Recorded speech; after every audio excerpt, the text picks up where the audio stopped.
ahora a hablar de otros temas que tienen que ver con las mascotas, en este caso en específico con los albergues para mascotas. ¿Qué son? ¿Cómo funcionan? ¿Cuál es el objetivo de un albergue para mascota? Y bueno, para eso nos acompaña aquí en el estudio, ya lo sabe usted muy bien, el licenciado Zorrito, que trajo de acompañante a Paco Colmenares, desde luego. No, muy bien, bienvenidos, ¿cómo están? Siempre es un gusto, amigo, ya es muy público que yo vengo a traerlo. Acompañado ¿Cómo estás, Paco? Bienvenido. Muy bien, ¿Qué es un albergue para mascotas, amigo? Fíjate que la definición es muy importante porque normalmente usamos, por ejemplo, refugio y albergue como indiscriminadamente y técnicamente, para que se entienda un poco mejor, sobre todo a nivel profesional, debemos usar refugio cuando es algo temporal, es decir, por ejemplo, ante un escenario de crisis como un huracán, una inundación, se montan refugios que van a ser temporales, tienen que cumplir la función de ayudar en las funciones básicas, pero no necesitan instalaciones para ser permanentes. Entonces vamos a hablar exactamente de albergues. Un albergue, vamos a ser muy claros, no debería existir, ¿no? Los albergues hoy en día están haciendo una función que evidencia que todavía no estamos haciendo bien las cosas en esta área de los animales en situación vulnerable. Porque los albergues son una respuesta civil, un espacio como de respuesta civil a un problema constante. Desafortunadamente este problema no ha tenido solamente ni siquiera una mejora, ha tenido un aumento, ¿no? Constantemente hay más animales en la calle y esta respuesta viene de ciudadanos. Muchas personas creen que, y es normal porque a veces vemos conceptualizado así en televisión o en los medios, que un albergue tiene alguna conexión con el gobierno. En México realmente no. Ningún albergue tiene una financiación, tiene una conexión con el gobierno, no está manejado por el gobierno. Así que cuando la gente dice, ¿dónde encuentro un albergue para poder dejar a este perrito? Es la peor pregunta que le pueden hacer a una persona que se dedica a un albergue porque seguramente está saturado. Es un esfuerzo de un ciudadano que no está siendo subsidiado por el gobierno. Entonces, es un espacio de rescate, sí, pero es un espacio muy delicado en el que es muy fácil desequilibrar la situación, ¿no? El ambiente. Y desequilibrar me refiero que le faltan recursos. Es que justamente, ¿no? Por ejemplo, en mi caso, como bien lo dices, es nuestra responsabilidad los cachorritos que tenemos. Chamán tuvo 9, que en verdad fue un accidente, no fue, digamos, intencional. Y sí nos dedicamos a buscarle a cada uno de los cachorritos. Todavía tengo 2 por si alguien quiere un compañero en su casa. Pero nos dedicamos a buscarles hogares responsables, a hacerles el seguimiento de que esas personas se adapten con el nuevo miembro de la familia. Y eso nos corresponde a todos. Los albergues son un apoyo, como bien dices, pero siempre están saturados, nunca tienen recursos, porque obviamente viene de la iniciativa privada. Pero ¿qué pasa con las perreras? Para que la gente también sepa que no todos los animalitos que están en la calle terminan en las manos de alguien que los quiera ayudar, sino las perreras sí son municipales. ¿Cómo funciona eso?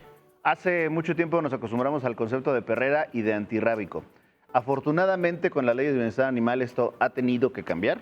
Es decir, primero fue la ley la que impulsó a que estos lugares cambiaran su concepto. La perrera o el antirrábico, como su nombre lo decía, se encargaba de recoger perros o prevenir el contagio de la rabia. Y esto, la verdad es que era a través de cualquier tipo de medio. Desafortunadamente en México tenemos muchos siglos que esto sucedió, prácticamente desde la mezcla o el mestizaje, pero en los últimos años se reconfiguró la situación de las perreras y los antirrábicos y los convirtieron en centros de bienestar. Primero pasaron por centros de control canino y después centros de bienestar, porque además no nada más es canino, podrían responder también la mayor parte de ellos a situaciones de felinos, de gatos. Hoy en día estos centros tienen la obligación de responder de una manera ética y además en pro de la salud.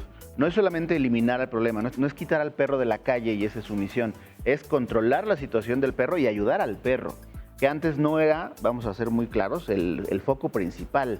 El foco principal era que el ciudadano no se viera molestado, que no hubiera un riesgo para la ciudadanía. Hoy en día, sí, también su misión es que el animal esté bien. Qué bueno. Qué bueno. Y bueno, regresando a los albergues. Estos sitios reciben, a ver, Paco, a perros, desde luego, pero también a gatos y algunas otras especies. Prácticamente perros y gatos. Todas las demás especies deberían de ir a otras instalaciones. Mayormente podríamos entender, por ejemplo, Profepa, ¿no? Que se dedica a la fauna silvestre, Semarnat en el caso de nivel federal. Esas instalaciones están hechas para animales de fauna silvestre. También en el caso de la fauna silvestre, la gente quisiera creer que cuando se reporta un animal, ese animal van, lo recogen y se lo llevan y lo liberan en la selva o en el bosque en donde es su hábitat. ¿Y no? Casi nunca sucede. ¿Qué pasa? Se tiene que evaluar si el animal de fauna silvestre tiene la capacidad primero de valerse por sí mismo. Porque si nació en cautiverio o lo capturaron muy pequeño, probablemente no aprendió todo lo que necesita para vivir en libertad. Después de evaluarlo en salud, no se pueden arriesgar a que tenga una enfermedad y se libere, una enfermedad que haya adquirido en un entorno doméstico, y se libere y esa enfermedad sea contagiosa para sus congéneres. Y luego, muchos de esos animales, etológicamente hablando, pues no pertenecen, no sabemos a qué familia pertenecen. Entonces, es como cuando vemos, el ejemplo es muy claro porque viene desde ahí, de lo más pequeño a lo más grande, una hormiga. Si anda una hormiga por ahí perdida y agarramos esa hormiga o queremos empujarla a un hormiguero, probablemente ese hormiguero no es el suyo y probablemente va a morir de inmediato. Lo mismo pasa con la fauna silvestre, hay que tener mucho cuidado, no es tan sencillo, y en el caso de los lugares como Profepa, pues tendrán que analizarla y probablemente se quede ahí resguardado ese animal. Por un tiempo.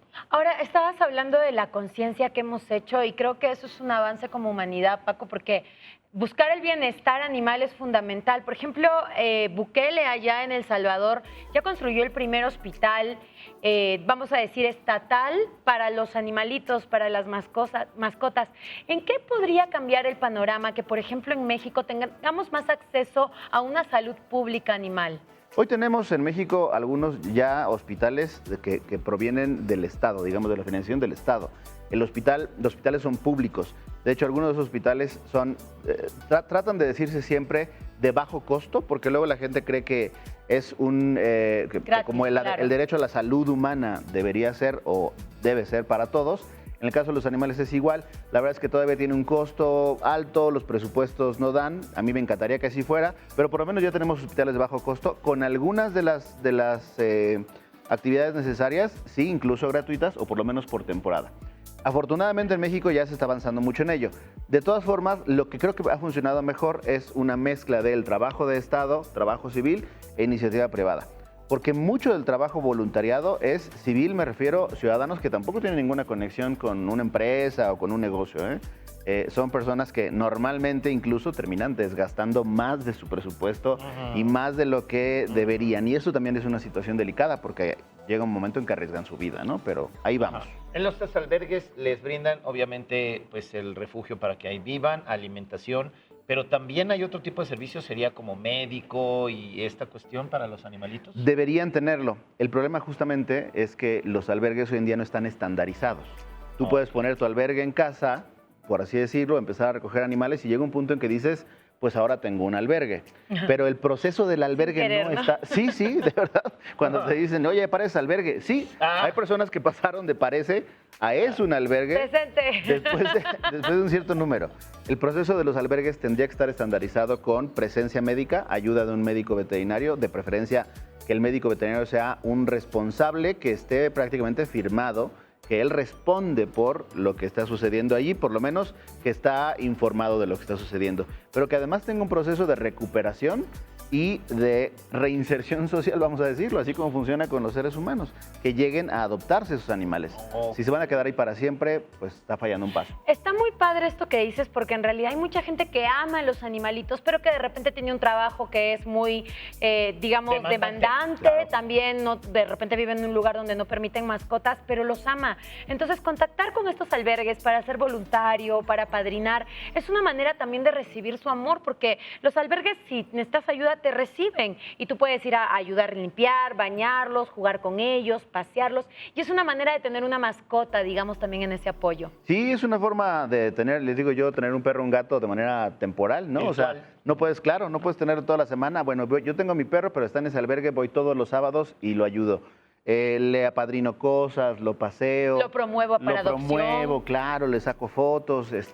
Es importantísimo el voluntariado, pero además es importantísimo para validar también la información. A veces hay un montón de albergues, desafortunadamente, albergues, me refiero, falsos en internet, ¿no? Gente que publica, tengo estos 20 perritos, y hoy en día con la inteligencia artificial eso se va a acelerar, y piden el donativo, y piden ayuda, y no existe ni siquiera el lugar. Entonces, la mejor forma es, valídenlo, llámenle, díganle, voy a hacer un voluntariado, visítenlo, ya sabes dónde está, ya sabes qué puedes hacer, y puedes ayudar mucho. Oye, si tú te encuentras un perrito en la calle, que no esté lastimado, pero sí se ve que es un perrito que lleva tal vez días perdido sin comer y eso, no lo puedes atender porque tienes más mascotas, cualquier cuestión.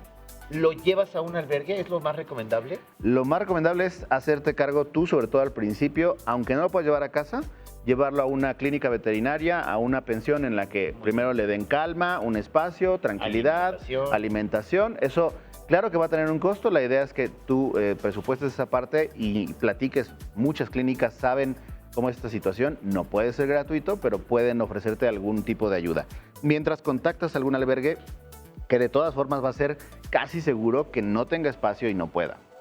Entonces hay que prepararse para que tú seas responsable de eso, pero el albergue te puede ayudar sobre todo en la experiencia que tiene, a cómo difundir este caso, probablemente en sus redes difundirlo, y ya si la situación lo amerita, a lo mejor por confianza, aceptarte a ese animal, siempre y cuando tú te hagas responsable de ese animal y de sus gastos en el futuro. Ok. Bueno, mi Qué querido importante. Paco. Muchísimas gracias por todo esto. Creo que es responsabilidad de todos cuidar a nuestros amigos peludos. Nos damos una pausa. Gracias, Paco. Ya regresamos.